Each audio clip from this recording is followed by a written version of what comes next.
What's going on, traders? It's Ricky with TechBud Solutions. So thank you guys again for joining us for another recap on today's trading. So today is going to be about the $1,000 challenge.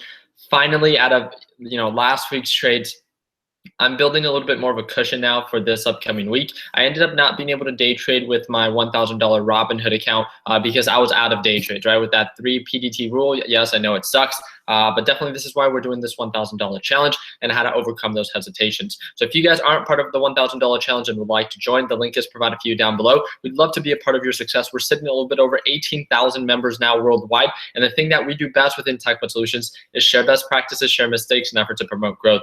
So overall, with the looks, with all the activity within our group chat, it looks like there's a very popular series of stocks that are being spoken about. And let's see if I have any of them up here. Not really. Well, one of the most popular stocks that's being talked about right now is AMD. AMD had an amazing day. AMD is the advanced or micro advanced mechanism company that works with Apple, had a huge drop, and it's been staircasing up. So that one's been doing very well. We talked about that one last week, but I'm going to talk about my trade, my whole thought process, how I decided to jump on in, and a huge mistake that I made. I ended up still being 4.8% in the green, right?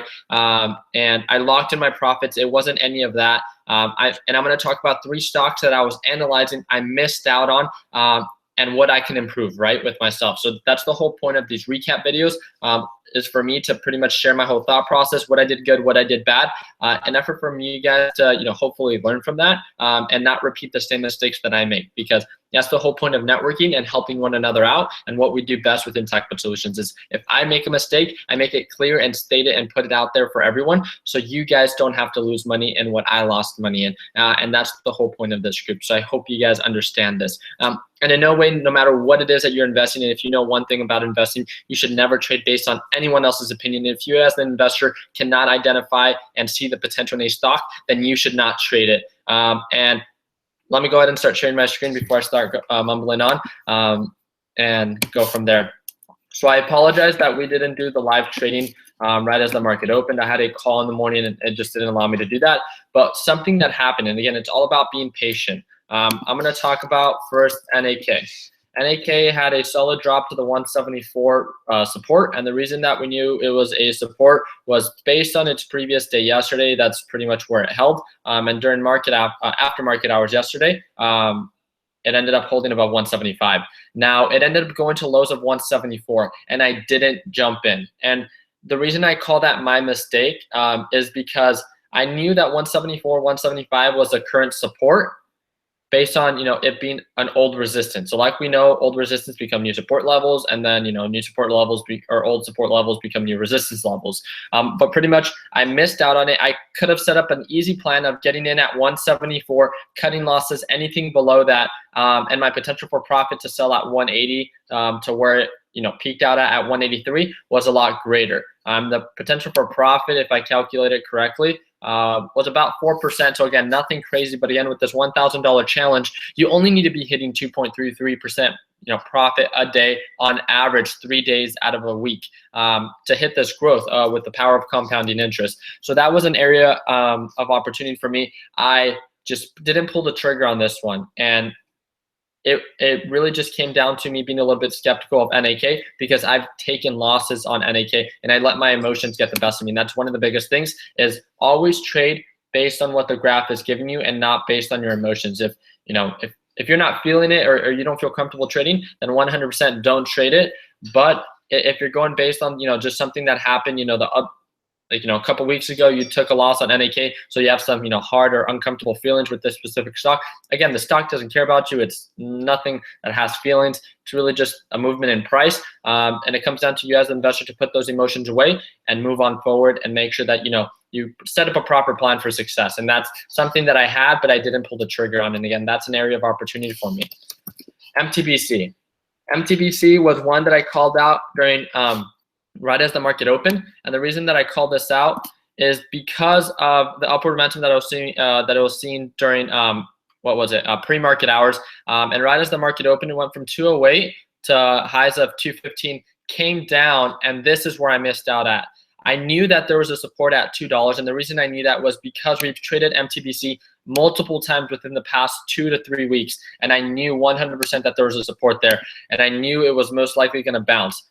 But again, yeah, I wasn't patient enough. I didn't set up a plan. I didn't pull the trigger, and that's the whole point of trading. You know, it's setting up a plan, making yourself confident, or building that confidence that, okay, well, if I get in at $2 and I sell, you know, basically on the previous resistance or previous support, which was 208, and the reason I say the previous support was because once the market opened, it had a support at around 208. So like we know, old supports become new resistance levels. So from 2 to 208, again, not the largest amount of profit, but I knew it was some area of opportunity, and that was about nearly 4%. Overall, ended up playing out just according to that. I didn't pull the trigger. I didn't, in a sense, feel very confident, and I really think it's because I didn't use my PBP checklist. And what I mean by that is actually going through the whole process of, you know, putting where the current the stock is at, putting where you're planning on buying, selling, cutting losses, and calculating your risk. Right, my risk for loss is 1.46. My potential for profit is 4.72. So it makes sense to me that the risk is worth it, right? I have a plan for success, and I should have stuck to it. And that's what I did when I pulled the trigger on skln. But the reason I'm so salty right now about skln, and I know I shouldn't, and I talk about this all the time, was I got an alert when skln dropped below 160. And I'm gonna see if you guys could actually see this. Let's see. skln, no, that's when it went above 160. What the heck? Not too sure why it's not showing it, but I got an alert when it went below 160. And the reason why I set that a couple days ago. And let's see if I can actually find it when I set that alert. But regardless, it took a huge dip, right? I shouted it out right away within the TechBot Solutions group chat. And what I mean by that is I was trying to shout it out within the main group chat, but because this is such a high volume of actual traders or actual, you know, just comments, I put it in the swing trading. I put it in the technical analysis group chat. And with that, you know, more people can actually see it and actually learn from it.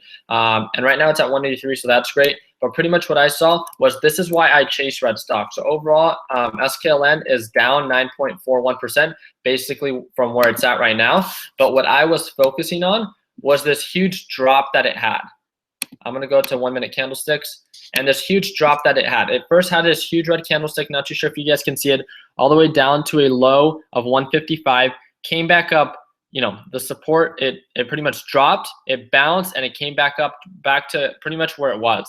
And then it did that thing, and something that we've noticed quite often is first when it drops very quickly and comes back up, you're gonna see that the stock most likely will slowly start downward staircasing to where this support is at, so around 156, 157, ended up hitting lows of 154, and I caught it at 155, as in like that's when I looked at it, that's when I was setting up my plan, and this is what frustrated me so much. So my roommate was cracking up because, you know, I always talk about you know, being so disciplined and you know, trying to stay consistent. And I want to be as transparent with you guys as I can. But I got really upset. I got really upset because I identified this bounce at 154. I didn't really care about getting in at the lowest price. But once I saw it starting to rise and it broke above 160, I started putting my limit orders at 160, 165, and it did not get filled. It continued to rise, continued to rise. I ended up getting filled at 165. But guess with how many shares? Only 100, which sucks, right? I mean, it's not enough shares to really make a profit off of it. It's not worth for a day trade. And I knew that I had to act quickly because of where the resistance was at. And we were approaching the resistance. Where I was planning on selling was, I knew the support was at 154. I knew the resistance was at 180. The reason I knew it was at 180 was because the old support becomes a new resistance level. So we can pretty much draw a line. Let me go ahead and do this price level. So I can draw a line there, and I can draw a line there. But pretty much what I knew was I needed to act quickly, because if I don't get in, I'm just gonna end up missing out. And right as I try to get in, it squeezes through to highs of about 176, 177, comes back down, and then that's when I start making the moves of deciding to jump on in. I start averaging up as the stock continues to rise, and then I knew that the resistance was at 180, so I put a limit order at 1.799, and I sold. And that's what led to my, you know, growth. So although I bought in originally at 165, that would have been amazing, right? To have bought in at 160 and sold at 180 because, you know, that's huge, right? If you calculate the percentage for profit from 160, again, not the lowest price, but a price point that I felt comfortable with of getting in at 160 and selling at 180, that's more than 10%. And my potential for loss from 160 to 154, which is where I would have cut my losses, was 3.6%. So again, my potential for loss was a lot smaller than my potential for profit. And that's when I set up my plan. So I put in, because my average ended up being around 172, my target sell price was at 180, stop loss at 1.69, so right below the support at 170. My percentage for risk was 1.46%, and my percentage for profit was around 4.72. And that was really just it. So I really want to know what you guys have to say about this. You know, I know I'm not 100% the only person that ever experiences this, but when you see stock going up, and this is where you have to understand that you don't want to fall into the hype of, you know, just jumping in because it's going up and you're hoping for the best. I had a plan that I knew that the support was at 154. It had a huge drop. The RSI indicators, if you guys didn't see that, were very low. The SMA was extremely low and it was bouncing. So it was all showing signs that it was going to bounce back to the 180. So I set up a plan. It made sense to me, but I wasn't able to get in. And that was the most frustrating thing, because I missed out on 2 picks already that were profitable, that would have exceeded my goal of the 2.33%. But I didn't get in at the price I wanted. So I could either just try to join the hype and try to get in at whatever price and hope for the best, or I can take a step back, analyze, really understand, okay, well, I still have about, 5% margin of profit until it goes up to 180. I'm gonna buy as it continues to go up. And that's exactly what I did. And I don't mind showing you guys, I didn't get filled with my overall account. Again, it was very difficult and I didn't want to fall into the hype. But I used my last day trade. My other 2 are gonna, in a sense, expire soon. But pretty much, let me pull it up for you guys so you guys can see exactly what it is that I'm talking about. And if you guys can see, not too sure if you guys can, the light's kind of high. But you can see that I only got filled with, let's see, where does it show? 100 shares right there. And then skln, I bought a little bit more, and that was at an average of 175. And then that brought my average to about 173 to 172. And then my limit order filled at 180. And then it was for an average of like 4.79% profit, or 8.1. Not exactly sure, because your Robinhood account doesn't calculate it perfectly. But overall, it was a green day. I exceeded my goal of the 2.33% growth profit. And I felt like we called out stocks very good. I think one of the biggest things that I've been able to see that I'm so proud of seeing is, if you guys know anything about me, when you guys ask me what stock should I trade out, I never tell you what to trade, because that's exactly what we're trying to avoid within this group. I never want you to ask someone, what should I trade? Because it's you as the investor that has to be able to identify potential. But one of the biggest things that I've been able to see within this group is that you guys now, based on my experience and my exposure, chase red stocks, and you guys understand how profitable they are because of that sudden drop. It's not about getting in at the lowest point, but making sure that it bounces and riding it up. It's all about buying a stock when you see it rising, because you want to catch it as it's increasing. So what makes sense? Well, you catch it when it's seen an upward trend, and that's definitely something that I've been so proud and seeing with each and every one of you guys. Thank you for the series of members that have been shutting out multiple stocks. I did forget to talk about one stock, and it was actually a member within our group that said he was up like 4.5% or something like that on TOPS, and he cut it at the bounce at $1.90 or 91 cents. That's where he bought it in at, and it was currently at like 94.95. And I saw the potential. I saw the potential that during pre-market hours, I believe it was at a high of 120, and it ended up hitting highs of 115. It went from 91 cents to 115, and I missed out. The reason why, again, I didn't pull the trigger. I don't know. Again, I had mixed feelings about TOPS because I've taken some losses with TOPS, and I usually didn't care when I had my Robinhood account, when I had the over $25,000, because I can buy in right as I sold, and it doesn't matter about the PDT rules. But with this like Robinhood, the 3-day trades, it gets my emotions a little bit more intact, and that's definitely not something that I want to, in a sense, promote. I really want to make sure that you guys become a little bit more systematic, and that's definitely something that I need to work on, especially with this $1,000 challenge, is analyzing a stock, writing it on paper, or writing it right in the PVP or the PVP checklist, making sure that it makes sense to you. And throughout that whole thought process, if it does make sense to you, then you as the investor make the decision to invest in whatever it is that you identify potential in, where your loss is smaller than your potential for profit. And it's a simple concept like that, and it's something so amazing that I've been able to see so many of you be able to do. And now for the rest of the day, I mean, I traded for really just 1 hour. I was shouting out a couple stocks, but I've really only been trading for 1 hour. I bought in and I sold within 20 minutes, and I made my profit pretty much almost for 2 days. But again, it's just 1 day. I need to wait for my other 2 day trades to expire. I'm going to probably be trading with my Fidelity account that I can day trade as many times as I want with that one throughout the day. And then if I find a good swing trade, if you guys know of anything, feel free to let me know. I know right now our ETF, the gold ETFs, are doing pretty good. I believe JNUG is actually seeing quite a drop. So that might be something to look into. Or maybe like Tesla. I ended up selling Tesla this morning for a profit, so that was really nice. But other than that, I'm looking at some swing trades since I'm all out of day trades. One that I can hold overnight and hopefully sell for a profit. But again, I'm not extremely sold on that specific type of style. But it's just let me know what it is that you guys think. Let me know what you guys traded today. Put it down in the comments and share it, right? Share it with everyone within the group. Share it in the Technical Solutions Facebook platform. And with that, I think people will get exposed to more opportunity. But other than that, I'm going to try to see if I can actually see what you guys are saying to see if I can answer any of your guys' questions. So Thomas Milan says, what does he mean by a red stock?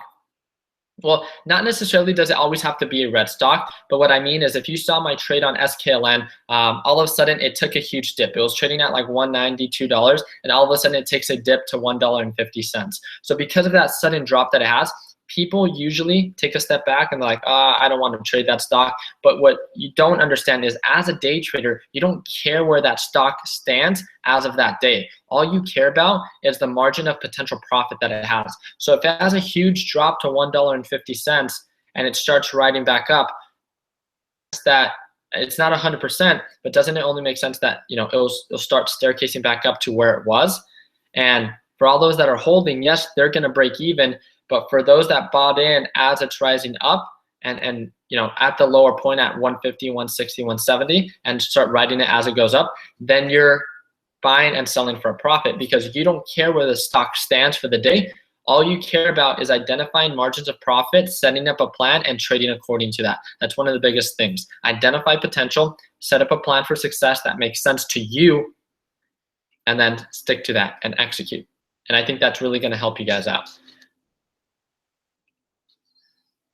So Mario Zimmerman is asking, okay, how much is the minimum sign up? If you're asking about Technical Solutions, it's a free networking group. So you just click on the link. If you have a Facebook group, you can join for free. We don't ask for anything.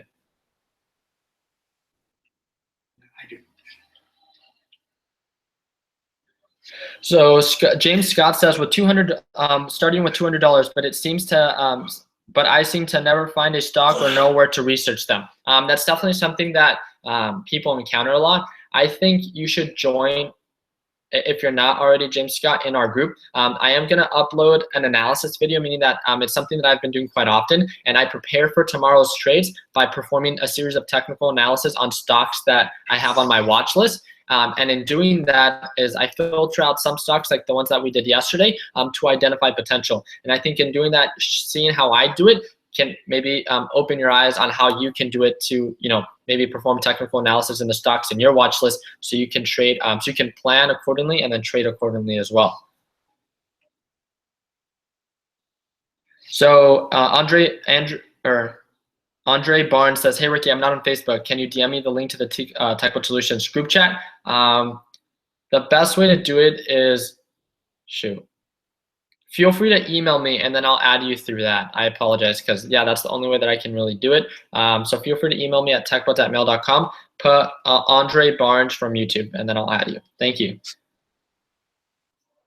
Can I ride the stock up and then back down? Well, yes, if you buy and sell for profit and then you short it if that's what you want to do.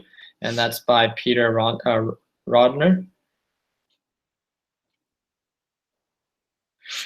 I get this question a lot, and this is by Sai, I believe. And it says, Ricky, do you know of any good books on trading? I personally, that's a huge area of opportunity for myself, but I learned from just like trial and error, and I didn't actually learn from any books whatsoever. And that's not something I'm proud of saying. I definitely want to make sure that if there's books out there that you guys would recommend, put it down in the comments. Put it down and share it within the Tech Bud Solutions group chat. And this will allow the members that want to read books about how to get a little bit more into investing. That's definitely, the more you know, the better you'll do. And that's a huge area of opportunity for myself to get a little bit more into that whole reading thing. I don't want to use it as an excuse, but I'm extremely busy with the different businesses that I run. But definitely I should get back into reading. Yeah, that's. What's RSI? This is by Ronaldo Hernandez. So it stands for the Relative Strength Index, and it pretty much indicates like 30 RSI means that a stock is oversold, meaning that it's usually going to bounce up, usually, right? Not always 100%. And then 70 RSI and above means that it's overbought, meaning that it's most likely going to, drop below. So it's almost like support and resistance if you kind of want to think about it that way. But you should use a different series of indicators. RSI is just one that I'm very familiar with and very comfortable with. Can you short stocks on Robinhood? I don't see any options anywhere. No, you can't. Andre Barnes says, Ricky, what is your email? It is techbuds@mail.com. And please just know that I have someone working for me that answers some of those emails. And I receive about maybe 50 to 100 emails like a day, and I don't get to all of them. So that's not the best way to reach out to me. But for Andre, just because I need to send you the link, I'll respond to you. But it is very difficult just because of all the different platforms we have. We have TechBuds established that. I apologize, but that's not the best way to reach out to us. If anything, the TechBud Solutions group chat, if you can DM me through that, that's the best way to reach out to me. So how can I check stocks like Thinkorswim, but not make another account? I didn't really get that question. I apologize if you want to repeat that question. So Joni says, you rock, man. Thanks for sharing. So Andre Barnes says, techbuds@mail.com. That's correct.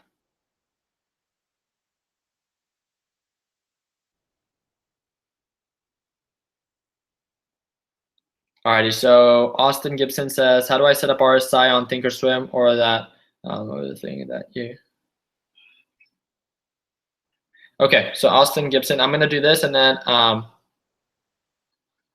gonna end it just because I don't want this thing to be too long. So I'm gonna start sharing my screen so you guys can see exactly how it is that I set up my RSI. So all you have to do is you click here to add study.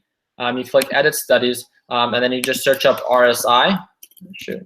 RSI, and then you click this, and then I'll add it over here, and then you can just move it according to that, and then you click OK, and then that's it. Now the level 2, you simply click on this right hand bar, you click on level 2, and then level 2 populates, and you can see where people are buying and selling. I use SMA to identify upward momentum, and then I use the RSI indicator to identify good buy points when it has good drops, and this is what I mean by that. So if I can take a little bit of a step back, you can see that the RSI, everything was good, and all of a sudden it takes a huge dip all the way to like about 15 or 18 RSI, and then rises back up. So that's how I identified skln as a good buy, and that's really just it. So again, the link is provided for you down below. If you guys aren't a part of TechBud Solutions already, I would love to be a part of your success. And it's been ridiculous on how fast our YouTube channel has been growing. So I don't know if you guys are sharing it to your friends, and we really do appreciate if you guys have been liking the videos. Whatever it is that you guys do, I mean, we'd love to help out as many people as we can, and I hope you guys see what a welcoming environment TechBud Solutions is. And it's a free group, right? So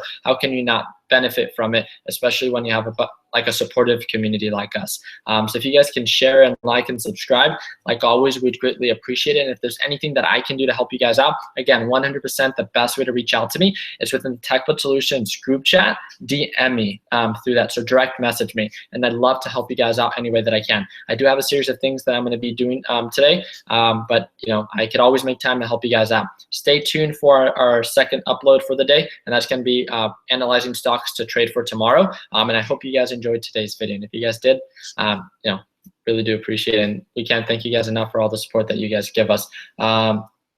Thank you guys again. And like always, let's make sure that we end the week on a green note. Take care, guys.